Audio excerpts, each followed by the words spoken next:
Publications. And I'm interviewing Eric Del Carlo today. Eric, how are you? I'm good. I'm good. It's good to see you again. Yeah. I mean, our interview last time got rave reviews. So tell Did me, it? yeah, what are you currently working on? The one that you've got a hold of, the novel, The Cold, was actually the latest book I've written. I haven't done a book since then. What short stories are you working on, though? With the pandemic, I kind of got out of the groove of doing what used to be my bread and butter, which was near future science fiction, Earth-based, Right? push it like 20 years into the future, introduce a technological aspect that does not currently exist, and then explore that. Find out, it's like for instance, I had one in analog called Final Say, which introduced the idea that on dementia patients who are on the way out, if there was a technique where you could infuse them with their full consciousness again for 5 minutes, and they could have their final say, name of the story, with their family and, make peace and do whatever, and then they die. And it's like, well, that's an interesting idea. So I'm going to explore that. And I did it from the point of view of one of the technicians who's responsible for the technique. And it was really good. It was one of my best stories. That sounds fantastic, Eric. Oh, I appreciate that. Yeah. But I would do stuff like that all the time. And it would always have kind of like a little bit of apocalyptic doom to it. Then the pandemic came along. And suddenly, that changed a lot for writers, didn't it? Yeah, well, it didn't slow my output, but it made apocalyptic fiction for me a lot less fun because it was like actually happening. And it was, there are people dying. I wrote an article, I think, for Locus about this called An Inconvenient Apocalypse, which was, I was having trouble being able to do anything where I had to explain current events because I thought, well, the pandemic, you just can't not talk about it. It would be like setting something in New York City in 2002 and not mentioning 9/11, or, Honolulu in 47 and you don't mention Pearl Harbor, or, right. It just, you have to take it into account. And I just, it's not that I couldn't do it. I couldn't, I don't have the words to explain the pandemic. It's just, I didn't want to. I didn't want to trivialize the pandemic by, sort of fictionalizing it, taking a view of it from 20 years in the future and saying, oh, this happened then. It's like, it's too raw. I don't even want to touch this wound. So I'm like, well, what am I going to do? I could write sword and sorcery stuff. I've done some of that. I did a couple of books with Robert Asprin called the War-Torn books. They're just, I think somebody described them as bubblegum fantasy at its finest. Which is what it was. It was just fun stuff. But I thought, well, I could go down that track again, but that's not really in my groove. I like human emotions. I like modern emotions. I want to get to the meat of characters. It's sword and sorcery fantasy isn't really the arena for that, in my view, anyway. Yeah. What do I know? But for my own comfort. So I was like, okay, what do I do? What do I write now? And it's like, well, you can always go deep space and far future. And it's like, if you get far enough away from planet Earth and far enough in the distance, you will never have to mention the pandemic because it won't mean anything at that point. It's just, I think in the article I wrote, the Inconvenient Apocalypse one, I think I mentioned it's like the Peloponnesian War. Must have been horrible at the time. Must have, ravaged lives and, yeah, I know what you mean. Damage. But it doesn't matter now. It's just a footnote. It's just a thing that happened. And even if you dive deep into it, it's not like you're feeling any sensitivity to the thing in any real way. So I thought, okay, if I can just get off the planet and go deep in space and start setting things out there and still keep all the human emotions, even if they're alien characters, you still, Harlan Right. Ellison said, you always write about people. It doesn't matter if they look like whales. You write about people. And he was right more often than he was wrong. He was also very loud, but love the man, miss him terribly. Got to shake his hand twice. Yes. You got to shake his hand twice? Yeah, just at convention and just in passing, but it's like, at least I did that, Yep. it's pretty cool. But I had this title in my head that had just come to me one afternoon, just out of the blue. You know, if you're a writer and this is what you do, you just have your eye open for things and your ear open and you listen and you put stuff together in your head. And I came up with this title, Red March, all one word, Red March. And the first thing that occurred to me was, oh, that does sound like a sword and sorcery thing, maybe like a grimdark kind of tale. I think this was even before I knew what grimdark was. Red March was? Oh, that's a cool grimdark name. is like, That's you know, a the really cool name. Yeah, really gruesome, free of all morality. Sounds like Edgar Allan Poe-ish. Yeah, kind of very nihilistic kind of stuff. It's where, you know, your character can be a horrible human being. You can kill off characters whenever you want.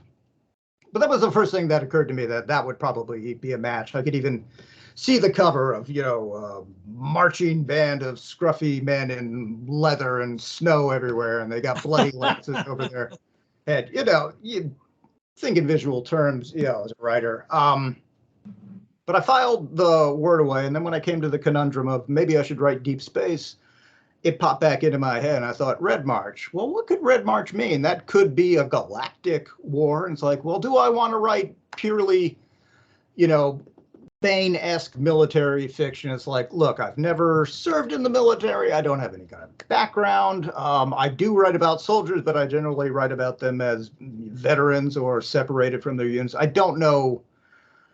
I don't understand what goes on in a military, you know, in a unit like that. So I'm probably not. War is kind of a difficult concept to wrap your hands around. Yeah, and as much all the peculiarities of what it's like to serve in a unit, in a platoon, in a regiment, these things would just be beyond me. And if I don't do them right, somebody's going to call me on it. But the idea of Red March as some kind of conflict, it's like, well, that could be interesting, but how do I get there? What would the thing be? And then it just popped into my head. What if I took a concept more familiar in fantasy, which is the prophecy? And I hate the prophecy. You know,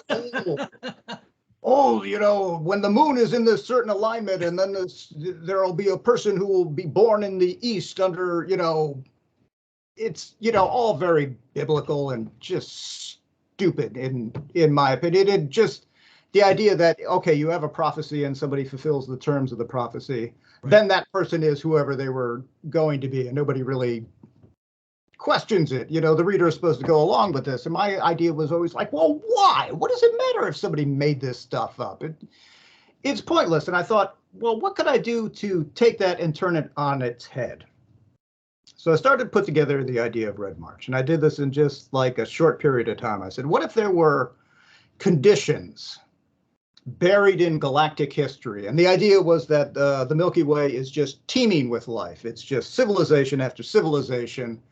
The aliens are all out there. You know, we're down on our galactic arm, and we just haven't been invited to the party yet. But once human beings get a star drive, then they get to join the party. And I thought, well, what if there were conditions buried in history, superstition that survives over the epochs, and it's sort of seeded into almost every civilization that's out there among the stars. And the idea of like, well, if these four conditions come about, then Red March will happen. And Red March would be a galaxy-wide war. And that has not happened because you have a thing called the Galactic Cooperation, which is this giant bureaucracy that maintains the peace among all the different star systems and the different militaries. And, you know, then the galaxy runs really well. You know, it's really efficient. It's what is the name of that body? The Galactic Cooperation. Do they have arms? Can they enforce their will? No, it was more bureaucratic. The idea was that there would be empires. There would be 5 different empires, and I referred to them as the 5 mites, that had over millennia gathered star systems and planets and space stations, and they were these big, you know, entities out there, but they were subsumed by the Galactic Cooperation, which had somehow gotten its fingers into all the mechanisms of government and had basically presented a sensible case of why don't we all just get along? Why don't we all, the instinct for war had just kind of been bred out. Dissipated. Yeah, and because they would see, well, this is the benefit. We can all have these good lives. So you have a galaxy that's sophisticated and intelligent and wise, but you also have this underlying legend that has persisted. And if these four conditions happen, and I came up with them on the fly, and now I have to live with them for the rest of my life, which is just fine with me. But I thought, these things they should touch all aspects of society, but they should be vague enough that if somebody was really looking for them, they could find them in the tea leaves. They could say, oh, this satisfies the condition. Oh, hey, there's the other one. So I came up with a royal must flee the throne, a lawmaker must betray the law, a high cleric must renounce the faith, and a warlord must go mad. So you've got royalty, aristocracy, law, religion, and military. And I thought, oh, that covers all the food groups right there. And the precepts of the prophecy, those are vague enough that, somebody is probably always betraying the law somewhere, and right. So, yeah, all these things could come to pass, but they would have to be high profile enough to literally affect the entire galaxy. And it's like, okay, I need a story to kick this idea off with. And I came up with, it was called Waiting for Red March. And it was from the point of view of an agent who is watching to see if the royal is going to flee her throne. And I did it kind of like a Graham Greene novel where he's in this sodden kind of tropical setting, and he's portraying himself as sort of like Michael Caine in The Quiet American. Just, right. If you don't know what that is out there, just look it up. And I sold it to a small press magazine or anthology. I think it was called Jouth Anthology, Jouth. I don't even know if I ever got a copy of the thing, but it was just a minor story. It was just, it was no big deal. But the idea that there was an agency trying to prevent the signs of Red March from ever manifesting and kind of on the watch for it. And I thought, well, if there's an agency that's trying to make it happen, there's probably one that's trying not to make it happen. And so I would have these two forces play off each other. It was just a minor thing. It just, didn't make a ripple, just, but at least I sold it. So I got the idea out there. And then I thought, I'm going to think big with the next one I do with this, because I really liked the idea, Red March. It was like, it had seized my imagination. I thought, I should do something as big as I possibly can with this. So I swung for the fences, and I came up with an idea of, well, what if I told one of the cardinal points that's trying to happen from the inside, where it's actually, the thing is going on. And I picked the high cleric one. The high cleric must renounce the faith. And I thought, well, okay, what if I had like a space pope? And I got this figure out here who's a space pope. Oh, yeah, it's just, it was the shorthand I use. I never actually, thankfully, never used that term in the story. I referred to him as the Arch Hierophant, which I dug into the thesaurus, and it's like, give me an obscure, religious title, and I came up with that one. But it was a being, an alien being, not a human, who has a tremendous religious authority. He's like the final word on things. People come to him, supplicants, and ask his opinion, his view, and his word is law. And I thought, well, what if I had like a minor prophet from out of history who suddenly had become popular for whatever reason among the various worlds, among the various mites. No, so that it prophet, was right. What's that? A minor prophet, you said, right? Yeah. Somebody, basically a mediocre theologian, somebody who, said, wouldn't it be nice if we were all nice to each other, but didn't really have any flair or pizzazz. And the religious authorities below him go to the main guy and say, we believe this person was divine. We want you to rule on his divinity.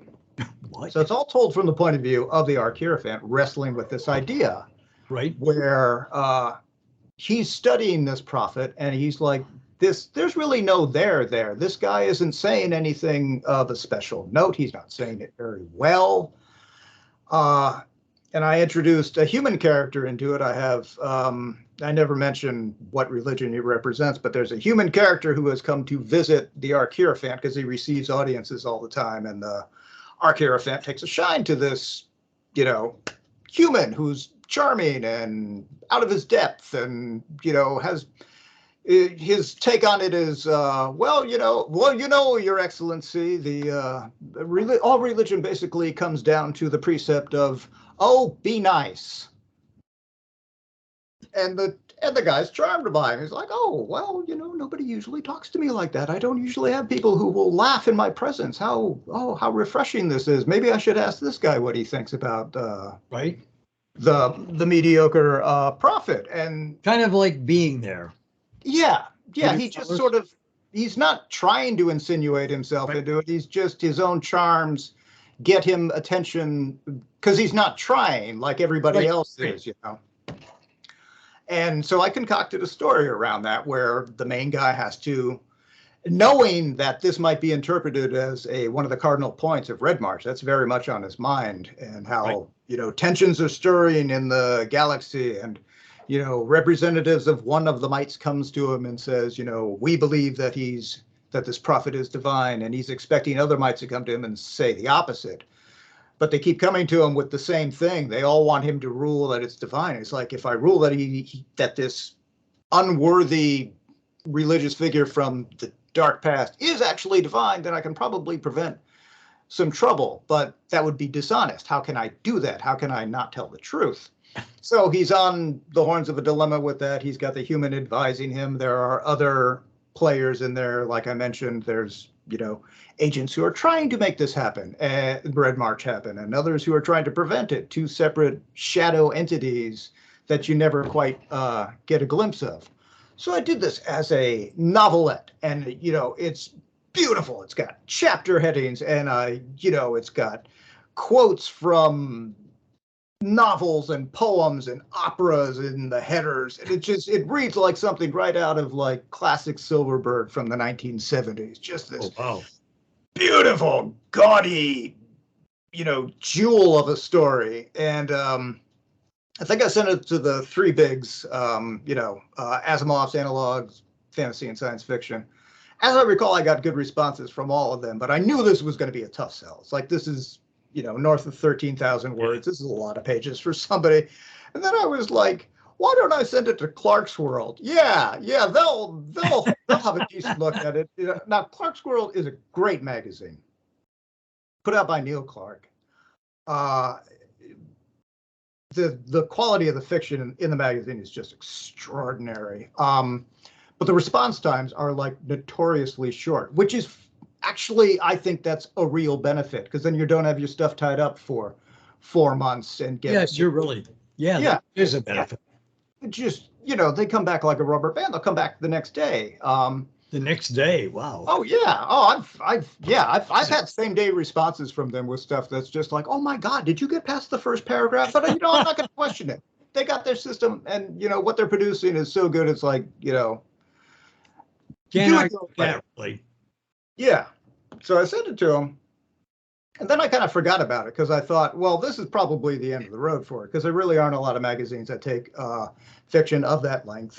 And I thought, well, I know I wrote the best possible story I could. It's beautifully shaped and had a very satisfying conclusion to it, and kind of a twist at the end that was just, it was called, I should say the title, shouldn't I? Yeah, dummy. Yep. It's called Said of Angels, as in it is said of angels. Said of Angels. And that's a really nice title. Actually, I had the title lying around, and it was like I just plugged it into this thing because it had that same kind of gorgeous Baroque, learned, erudite kind of feel to it, which matched the story perfectly. And then a couple months down the line, and I check my email. It's like, and I see the heading on it, and it says Clark's World Acceptance, and I'm like, is this spam? Is this some kind of joke? And it's like, this is an acceptance letter from Clark's World, and it blew my mind. I mean, it was one of those big milestone moments for me of like, wow, I have advanced myself into something new here, and so it's out there, and it got pretty good reviews. Tangent thought it was too long, but I think Locus and SF Review both really liked it. And it was like, and it was, I was in an issue with, Nebula and Hugo winners, Robert Reed and Suzanne Palmer, who was just so wonderful of a writer. I mean, just amazing. It's like, and I have the longest story in the issue. I'm taking up the most space, elbowing, these luminaries in the field. And I couldn't believe it. And it was like, wow. But it was proof of concept to me. It's like, okay, Red March, this could be a thing. Because the Locust reviewer, now that I'm thinking about, she said, I would be happy to read more stories in this universe. And I thought, oh, I need to write some more in this universe. So, okay, I got it established with the minor story, waiting for Red March, but Set of Angels really puts it on the map. Then a year or two back, I concocted one that I sent to Analog. And the thing about Red March, the thing about the universe is the idea is all the cardinal points are being gradually satisfied over a relatively short period of time. And hysteria is rising in the galaxy that belies its civilization and sophistication. People are giving into their worst impulses, and oh, the moon is red. I'm reading things in the goat entrails that it portends doom. It was just the juxtaposition of that. You could tell so many stories. I mean, they're endless. You got a universe, a galaxy that is tipping towards war for no good reason. And it's the sense of something going really wrong with civilization, which we have all experienced in the last, let's say half decade without my specifying anything. And I thought, well, that's, it's great ground for telling dramatic tales. And so I came up with one where I had a human child abandoned by his guardian, dropped onto an alien planet, and is trying to make his own way. And he gets involved with other aliens, and there's the ship makers who make these sort of sentient ships. I mean, this kind of stuff has been done before. What was the age range of the child? I never specified, but I always had the feeling it was around 10 was the feeling I had. But it was like pre-adolescence was the idea. Got it. And just, that he's all alone, and, he's just a human on this world. And, the aliens don't even know he's not an adult, because everybody looks, they're just a phantasmagoria of shapes and sizes and, skins and hides and feathers and quills, then that's the fun thing about the all mixed together, right? Yeah, you can just write this stuff with such vivid weirdness. It's so much fun. Right. And I never get tired of it. But the kid gets mixed up in basically a group of people who are growing sentient ships that produce music. It makes a lot more sense in the story. Okay. The story is called Boy in the Key of Forsaken, which kind of sounds like an Ellison story. Sort of sounds like, One Life Furnished in Early Poverty, or one of his, Sounds better than an Ellison story. Oh, well, I don't know about that. But I was very satisfied with it, and Analog picked it up, and it got great reviews. I got really good reviews from all three of the magazines that I mentioned before, and everybody got it. Everybody was like, "Oh, this is really touching." The kid, the young boy, forms a bond with one of the defective ships that has been discarded, and they learn how to make their own kind of music. But looming over all of this is Red March. It's like there's something going on in the background where disaster is just sort of slowly moving in, and the kids, like, everybody talks about war is coming, but nobody really wants the war. But then why are they letting it happen? And it turns out that it's Red March, and it's past the point where all the cardinal points have been satisfied, because I can jump around in the timeline in this universe when I write in it. Right. So it's like, okay, I'm going to have the hammer come down and the war is going to start, and it's going to be this kid on this planet, and the planet's going to get struck, and he's going to try and survive. And it was a beautifully realized story. But the thing of it is, with it, the opening line is something to the effect of, it didn't matter why the boy had been abandoned on the planet. And I just gloss over that he had a human guardian that for some reason had discarded him. Right. I thought, you know what I'm going to do for a follow-up for this? I'm going to tell the story of whoever abandoned him. Why would this schmuck do this? Oh, that's a great idea. Yeah, and I came up with this concept, and it's like, well, I can have scenes that are set before the ones in Boy in the Key of Forsaken, right, and find out what motivated this, terrible person to do this to the boy and leave him alone on this alien planet.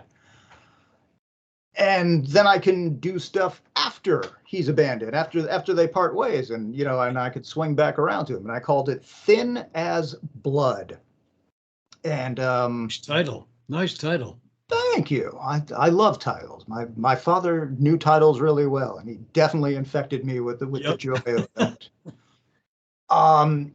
And so it's like, well, I'm going to have this human being who is this, kind of low down, scruffy gun runner, and he's arming militias with weapons because everybody knows Red March is coming. And all these people want their hands on guns. So he's like, the sleazy dealer, and he's got the kid in tow because he's been, basically custody has been awarded to him by the Galactic Cooperation. Said, you have to take care of this child. You're its only living relative. We decree that you must watch out for him. And he's like, I don't want this kid. He's in my way. I got deals to make. And so eventually he comes to it's just like, I'm going to abandon him. Enough. It's, right. I'm starting to make real good deals, and he's in the way. And so abandons the kid, and he goes off on an adventure that, if you've read the other story, you know what happens to him. And eventually I swing around and we get the final fate of the father. But it's like, not only will this establish yet another Red March story in the annals of science fiction, where was I going? What was I saying? Sorry, train of thought. Anyway, I'll dump whatever the hell I was saying, but it verifies that the previous story was definitely a Red March story. It kind of hammers home. Yeah, that's what I was getting at. That Boy in the Key of Forsaken definitely took place in the Red March universe. Right. And the thing about it was this, I wrote this specifically to send to Analog. It was a direct, prequel sequel. It was like, if, Trevor doesn't buy this at Analog, I'm stuck with this thing. I can't send this anywhere else. So it was a real gamble. And, I put everything I possibly could into it because, you don't send mediocre fiction to Analog or Asimov. You send them your best. That's all you're allowed to send them. And Trevor got back to me and was like, yeah, I'm going to take this story. And I wrote him and was like, oh, this is great. It's, like I just said, if you didn't buy it, nobody was going to buy it. And you said, yeah, I was thinking of that when I was reading it. I was like, that was a bold move, Eric. I was like, wow. It was. I was brave and assertive, and it actually paid off. And now this gives me my 4th Red March story in existence, and 3 in major magazines. 1 in Clark's World, 2 in Analog. So I'm kind of concentrating on stuff like that. I've got Red March. That's only 3 stories. Where'd the 4th one go? Well, the 4th was to the Small Press magazine, the kind of Graham Greene. Got it. Okay. Yeah. But this is like a major. I've established something here. It's like, wow, that's my Red March, and so hopefully this will catch on a little bit more, and could be something that I could return to all the time. I mean, I also write other deep space far future stuff that has nothing to do with Red March. Just right. It's the subfield I've gotten really comfortable in lately, like I said, because it's away from the pandemic and just I don't know. Maybe I'm sick of Earth and sick of people, but it's more fun for me to write stuff that's way out there in the galaxy, and Red March is a subsidiary of that. And if it catches on, then I could return to it endlessly. And I always promised myself, if I ever had a property that caught on, I would write it to the grave. I would run it into the ground.